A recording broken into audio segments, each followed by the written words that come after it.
welcome. I keep mentioning that Sarracenias are gluttons, like they eat a lot of bugs.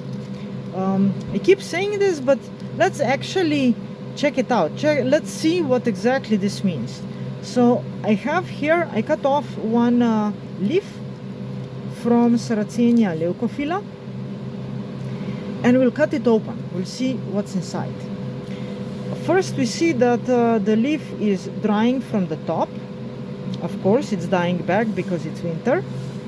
This part that's green is still alive, and it has like this weird thing here, like some sort of necrosis that, I mean, it's just not connected to this upper part that's drying back. And actually this is another one, but it just connected to this part that was drying back. So what's up? Let's open it up.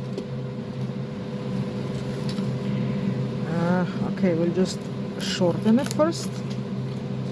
And you see it's hollow, and you see there's something black inside already. I'll just do it like this.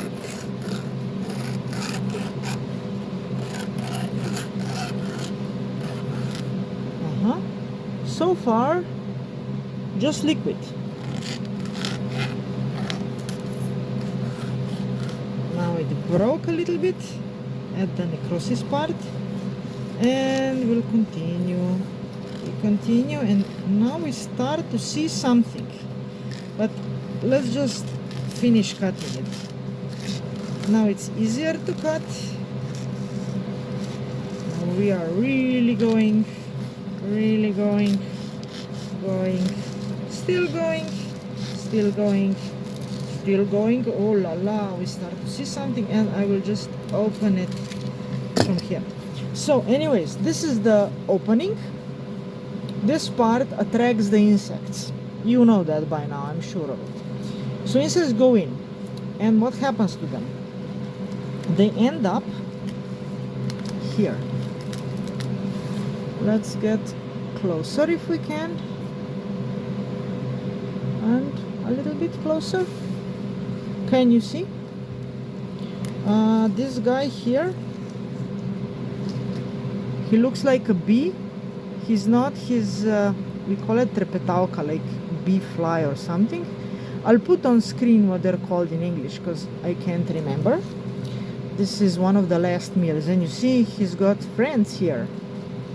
And we go lower, and it's lots of these guys all dried up, and then it's flies. You see how many insects this is, huh? And you want to feed it one fly? No way. Don't feed it cheese, don't feed it burgers, don't feed it meat. They eat insects, and you don't need to feed them. Just put it outside somewhere. Obviously, if you have it in a terrarium for whatever reason, then yeah, you will need to feed it, but otherwise they are perfectly capable of feeding themselves. This is these shiny flies, you know, the ones that come for like rotting meat or stuff, because they smell there's something rotting inside. I hope you're not eating right now. If you are, why didn't you even open this video? I'm like so sorry, but it is what it is. This is something else. Okay, another species. This is like these flies that just like hover in front of your face, if you ever saw it. And actually on this one, I think you can see here, if we break it apart, you will see that it's just the outer skeleton. You do know that insects, their skeleton is on the outside. It's the hard shell around them, unlike us who have our bones inside. Actually, we can see the same thing with one of these guys from the top. If we crack it open, oh man, it's like dry, it's like chips. You see, it's empty. You know why it's empty? Because the plant ate the insides. These plants, like up here it's already dry, but as we go lower it's more and more moist. There's so many insects, and the plant is finishing with the leaf. But like if it was a young leaf, when it opens, it produces liquid by itself. It's not rainwater and nobody pours it in, and obviously you don't need to. The plant produces the liquid by itself. Actually, if you go to the end of the leaf, this is the first thing we saw, this liquid here. And this liquid, at first it just contains something like an anesthetic that basically just makes the fly or whatever insect it is drown faster in it. And once it's drowned, once the plant senses proteins, it will exude from its tissue digestive juices. So enzymes that look actually by structure very similar to the ones that we would have in our intestines, the proteases. So enzymes that break up proteins. That's how they just turn the insides of the insects into a nice little nutrient-filled soup and just absorb it. Because they don't have nutrients in the soil, they make their own, you know. Why not? I mean, survival of the smartest, I guess. The most adaptable, actually. Okay, what else do we have in here? We have, this was some sort of a moth. Actually, the biggest thing I found in one of these, yeah, I know, weird hobby looking into Sarracenia. Pictures like pretty disgusting, but it's interesting to see actually what their diet consists of here. I guess like in their natural environment it would be similar but different, of course. So the biggest thing I ever found in one of the pictures is a grasshopper, like this long, stuck in head first. How it got there, why it got there, I don't know. And the biggest thing that I tried to put in, but into a bigger picture, one like really thick one, I put a mouse. Like we have cats, and cats obviously they bring you gifts. So I wanted to see what happens. So what happened was that it would it stank for about a week, and then just like a bit of bone and a bit of hair was left. Somehow similar to an owl pellet, I guess. Yeah, pretty disgusting, sorry about that, but yeah. Anyways, still bugs. At some point this thing gets so narrow that the first bug that came in got stuck, and that's why there are no bugs further down, because just this one was the diameter of the insect was too big, it couldn't go further.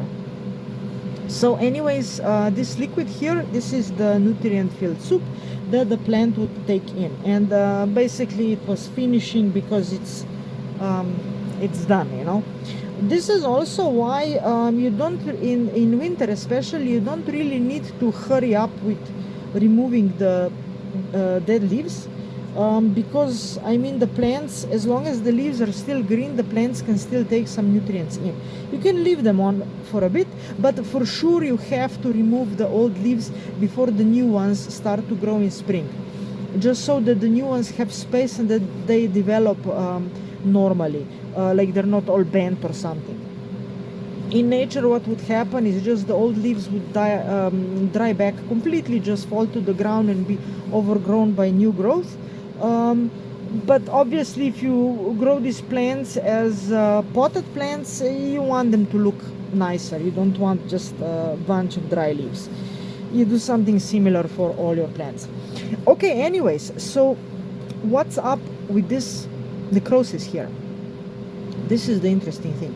Actually, probably around here, if we would look around, we would see that there's a wasp or some similar insect that can sting a plant, and that it has some sort of poison inside, because the sting works on you, but it also works on the plant. It just kills the part of the leaf and causes this necrosis.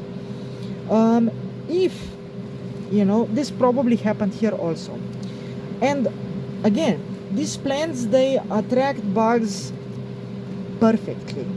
You see how full it is. So what happens also is that during like really high summer and everything, so many insects get caught at the same time that the plant just isn't capable of exuding enough of the liquid that drowns them. So at some point a fly will come in and it will just, this is the creepy part, walk on the dead bodies of the flies that were inside before it, and it will have time to try to escape. They can't really walk up because it's slippery. They can't fly up because they don't have the space. But if the insect has a jaw that can bite, so flies obviously not, because their jaw is structured, the pad structure that just sucks. It can't be a wasp. No, actually, yeah, it can be a bee, but it can be a wasp, because wasps have the maxillae that actually can bite, and they can just chew out a hole and fly out. And obviously any other insects coming in that can fit through that hole can also escape. Nature is brutal, but that's just what nature is. That's what produces in the end something as crazy as a plant that eats bugs, and eats them so efficiently as this. Okay, I hope you didn't get too disgusted, and I hope it was informative enough that you would consider liking and subscribing to our channel. Enjoy. Hope I didn't ruin your meal if you were eating, and see you on the next one.